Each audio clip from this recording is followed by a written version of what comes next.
So students, in the last contact class we had discussed about what is an ROC curve and the points inside the ROC space. So here the 0, 1 is defined as a perfect prediction point, 0, 0 is always negative prediction, 1, 1 is defined as always positive prediction, and this point, that is 1, 0, is predicted always wrong. So എങ്ങനെയാ ആ point നമുക്ക് എങ്ങനെയാ always negative always positive prediction എങ്ങനെയാ കിട്ടുന്നത് നമുക്ക് we can explain here. So first of all, considering this point, that is 0, 0, അതായത് FPR TPR 0. So taking FPR as 0, FPR നമുക്ക് എപ്പോഴാണ് 0 കിട്ടുക? FP നമുക്ക് ഇവിടെ 0 ആയിരിക്കണം. സോ ആ കേസിലാണ് നമ്മുടെ FPR 0 ആവുന്നത്. സോ FP 0 എന്ന് പറയുന്നത് എന്താ? FP is negative to positive sample. അതായത് പ്രഡിക്ഷൻ ഫോൾസ് ആയിരിക്കണം ആൻഡ് പോസിറ്റീവ് സാമ്പിളിലായിരിക്കണം വരുന്നത്. സോ ഈ കണ്ടീഷൻ അവിടെ വരാൻ പാടില്ല. സോ നെഗറ്റീവ് ടു പോസിറ്റീവ് എന്ന് പറയുന്ന കണ്ടീഷൻ അവിടെ ഇല്ല. അപ്പോഴാണ് നമ്മുടെ FPR 0 ആകുന്നത്. സോ നെക്സ്റ്റ് കണ്ടീഷൻ എന്ന് പറയുന്നത് 0. അതായത് എന്താ? നെഗറ്റീവ് കണ്ടീഷനാണ് എപ്പോഴും വരിക. TPR 0. TPR 0 എന്ന് പറയുന്നത് എന്താ? TP ഇക്വേഷനിൽ എപ്പോഴാണ് 0 വരിക? TP എപ്പോഴാണ് 0 ആകുന്നത്? അപ്പോഴാണ് നമ്മൾ TPR 0 ആകുന്നത്. So considering TP positive to positive statement, അതായത് ഡെഫിനിഷൻ അവിടെ ഇല്ല, എപ്പോഴും നെഗറ്റീവ് ആയിരിക്കും. അപ്പോൾ ഈ കണ്ടീഷനിൽ എപ്പോൾ നെഗറ്റീവ് കണ്ടീഷൻ മാത്രമേ സാറ്റിസ്ഫൈ ചെയ്യുള്ളൂ. അതുകൊണ്ടാണ് നമ്മൾ ഇവിടെ ഓൾവേസ് നെഗറ്റീവ് പ്രഡിക്ഷൻ വരുന്നത്. So considering the next point, that is 1, 1. So 1, 1ൽ FPR TPR നമ്മൾ കൺസിഡർ ചെയ്യുമ്പം FPR 1 ആവണം, TPR 1 ആവണം. സോ എപ്പോഴാണ് FPR 1 ആവുക? ടേക്കിംഗ് ദ ഇക്വേഷൻ TN എപ്പോഴാണ് 0 ആവുന്നത്? അപ്പോഴായിരിക്കണം നമ്മളുടെ FPR 1 ആവുന്നത്, അല്ലേ? ദാറ്റ് ഈസ് ഇവിടെ 1ഉം ഇവിടെ 1, ഇത് 0 ആയിരിക്കണം. അന്നേരം മാത്രം നമ്മുടെ FPR 1 ആവുക. അപ്പോൾ ആ കണ്ടീഷനിൽ TN 0 ആവണമെങ്കിൽ ട്രൂ നെഗറ്റീവ് എന്ന കണ്ടീഷൻ ഉണ്ടാവാൻ പാടില്ല. അതായത് നെഗറ്റീവ് ടു നെഗറ്റീവ് കണ്ടീഷൻ അവിടെ വരുന്നില്ല. സോ അവിടെ എപ്പം പോസിറ്റീവായിരിക്കണം വരേണ്ടത്. So considering next one is 1, that is TPR എപ്പോഴാണ് 1 ആവുന്നത്? ഫോൾസ് നെഗറ്റീവ് എപ്പോഴും 0 ആയിരിക്കണം. അന്നേരമാണ് നമ്മൾ TPR 1 ആവുക. അപ്പോൾ ഫോൾസ് നെഗറ്റീവ് എന്ന് പറയുന്നത് എന്താ? പോസിറ്റീവ് ടു നെഗറ്റീവ് കണ്ടീഷൻ ഉണ്ടാവരുത്. അതായത് നെഗറ്റീവിലേക്ക് പ്രെഡിക്റ്റ് ചെയ്യാൻ പാടില്ല. അവിടെയും എപ്പോഴും പോസിറ്റീവ് ആയിരിക്കണം. സോ അവിടെ എപ്പോൾ പോസിറ്റീവ് ആയിരിക്കണം. അതായിരുന്നു നമ്മളുടെ 1, 1, that is always positive prediction. Now coming to next point, that is 0, 1. 0, 1 എന്ന് പറയുന്നത് എന്താ? FPR 0 ആയിരിക്കണം, TPR 1 ആയിരിക്കണം. സോ FPR എപ്പോഴാണ് 0 ആവുന്നത്? സെയിം കണ്ടീഷൻ നമ്മളുടെ ഇവിടെ ഇക്വേഷനിൽ കൊടുക്കുമ്പോൾ 0 എന്ന് പറയുന്നത് FP 0 ആയിരിക്കണം. FP 0 ആവുന്ന കേസ് എന്താ? നെഗറ്റീവ് ടു പോസിറ്റീവ് കണ്ടീഷൻ ഉണ്ടാവരുത്. അതുപോലെ തന്നെ 1 എപ്പോഴാണ് വരുന്നത്? TPRൽ 1 എപ്പോഴാണ് TPRൽ വരിക? FN 0 ആയിരിക്കണം. അതായത് പോസിറ്റീവ് ടു നെഗറ്റീവ് സ്റ്റേറ്റ്മെൻറ്റ്സ് ഉണ്ടാവരുത്. ഓക്കെ, അതാണ് നമ്മളുടെ എന്ത് കണ്ടീഷൻ? അതാണ് നമ്മളുടെ പെർഫെക്റ്റ് പ്രഡിക്ഷൻ എന്ന് പറയുന്നത്. Now taking the condition 1, 0. 1, 0ൽ എപ്പോഴാണ് നമ്മുടെ 1, 0 വരിക? FPR 1 ആയിരിക്കണം, TPR 0 ആയിരിക്കണം. So taking the equation of FPRൻ്റെ ഇക്വേഷനിൽ എന്താ? FP/FP + TNൽ എപ്പോഴാണ് 1 വരിക? TN 0 ആയിരിക്കണം. TN എന്ന് പറയുന്നത് എന്താ? നെഗറ്റീവ് ടു നെഗറ്റീവ് കണ്ടീഷൻ ഉണ്ടാവരുത്. അതുപോലെ തന്നെ 0 എന്ന് പറയുന്നത് എന്താ? TPRൽ 0 എപ്പോഴാണ് TPR 0 ആവുക? When T P equal to 0. T P എന്ന് പറയുന്നത് എന്താ? പോസിറ്റീവ് ടു പോസിറ്റീവ് കണ്ടീഷൻ ഉണ്ടാവരുത്. ഇതെന്ന് പറയുന്നത് എന്താ? ഈ കണ്ടീഷൻ ഒരിക്കലും ഉണ്ടാവില്ല. അതായത് എപ്പോഴും പ്രഡിക്ഷൻ ട്രൂ ആണ് ഇവിടെ കേസ്. അപ്പം ഈ കണ്ടീഷന് അപ്പോൾ 1,0 എന്ന് പറയുന്നത് എപ്പോഴും റോങ് പ്രഡിക്ഷനിലായിരിക്കും ഉണ്ടാവുക. ഫോൾസ് പ്രഡിക്ഷനാണ് അവിടെ എപ്പോഴും നടക്കുന്നത്. സോ അതെന്ന് പറയുന്നത് എപ്പോഴും ഓൾ റോങ് പ്രഡിക്ഷൻ. അപ്പോൾ ഈ പോയിന്റ് അങ്ങനെയാണ് റോങ് പ്രഡിക്ഷൻ എന്ന് പറയാം. So consider this curve, that is, this is called as ROC space. So ROC space il 3 curve, you can see 3 curves here, A, B, C. So ഈ C എന്ന് പറയുന്ന ഈ കർവാണ് നമ്മളുടെ ഏറ്റവും ബെസ്റ്റ് കർവ് എന്ന് പറയാം. ബിക്കോസ് എന്തുകൊണ്ടത്? ബിക്കോസ് ലാസ്റ്റ് ഇതിൽ നമ്മൾ പറഞ്ഞു ഇവിടെ ഈ പോയിന്റ് നമ്മൾ perfect prediction.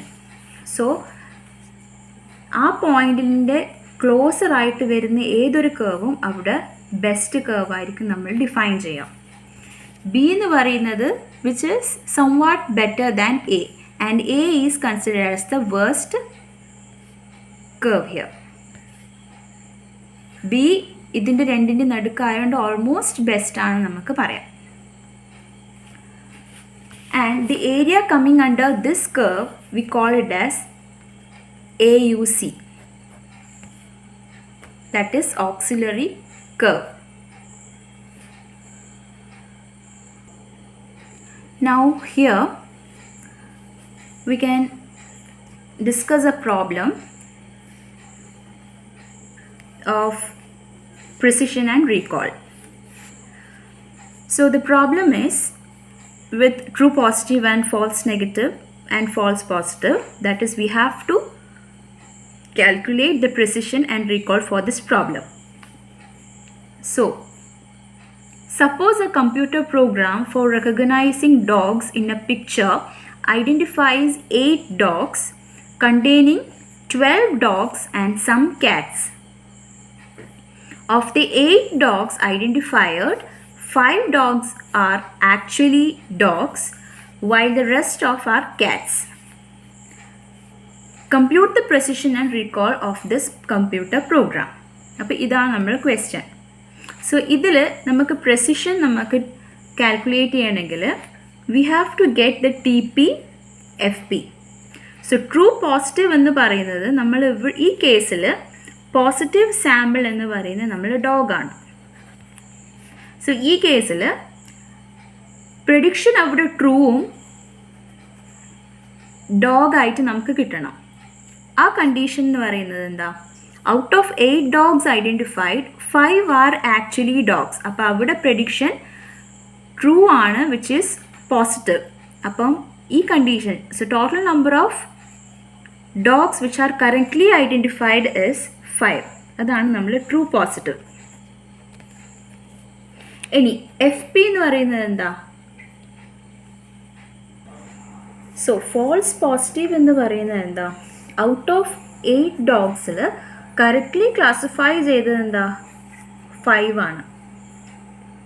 So correctly classify ചെയ്യാത്തത്, അതായത് റോങ് പ്രഡിക്ഷൻ വരുന്നത് 8 മൈനസ് 5, ദാറ്റ് ഈസ് 3. 3 ആണ് നമ്മളുടെ ഫോൾസ് പോസിറ്റീവ് എന്ന് പറയാം.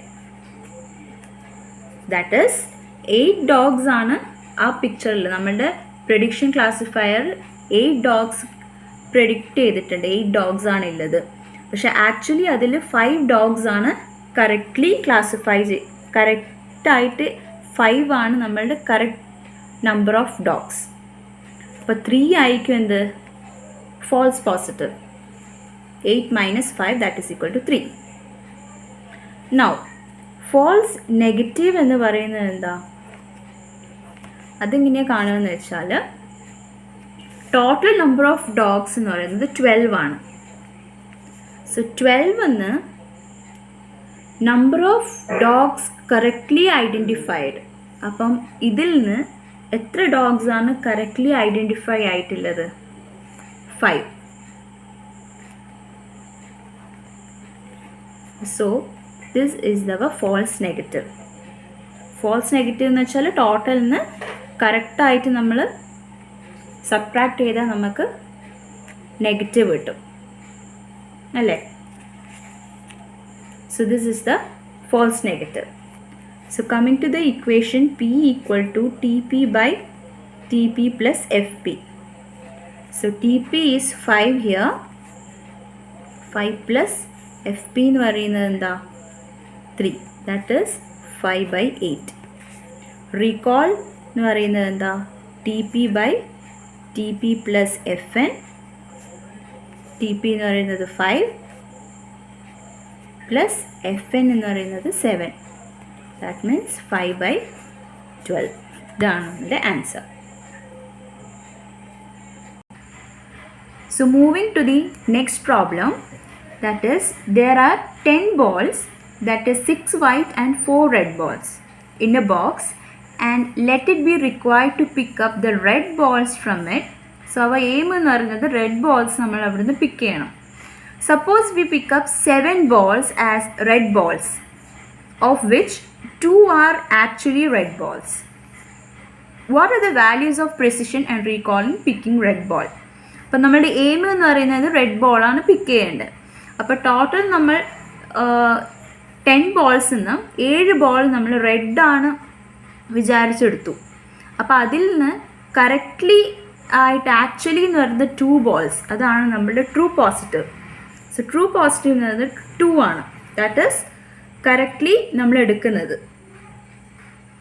സോ 7 ബോൾസ് നിന്നാണ് നമ്മൾ 2 ആയിട്ട് എടുത്തത്. സോ ഫോൾസ് പോസിറ്റീവ് എന്ന് പറയുന്നത് എന്തായിരിക്കും 7 minus 2 5. നൗ ഫോൾസ് നെഗറ്റീവ് എന്തായിരിക്കും ടോട്ടൽ റെഡ് ബോൾസിന് കറക്റ്റ്ലി ക്ലാസിഫൈ ചെയ്ത റെഡ് ബോൾസ് നമ്മൾ സബ്ട്രാക്ട് ചെയ്താണ് നമ്മൾ ഫോൾസ് നെഗറ്റീവ് കിട്ടുക. അപ്പോൾ total number of red balls എന്താ 4 ആണ്. 4 എന്ന് കറക്റ്റ്ലി ക്ലാസിഫൈ ചെയ്തത് എന്താ 2. So we will get FN equal to 2 here. So computing the equation P, putting the values for the TP and FP, TP equal to 2 plus FP 5. So precision is equal to 2 by 7. Now recall എന്ന് പറയുന്നത് എന്താ TP by TP plus FN. So putting the values here, TP is equal to 2 plus FN 2, that is 2 by 4, that is equal to 1 by 2.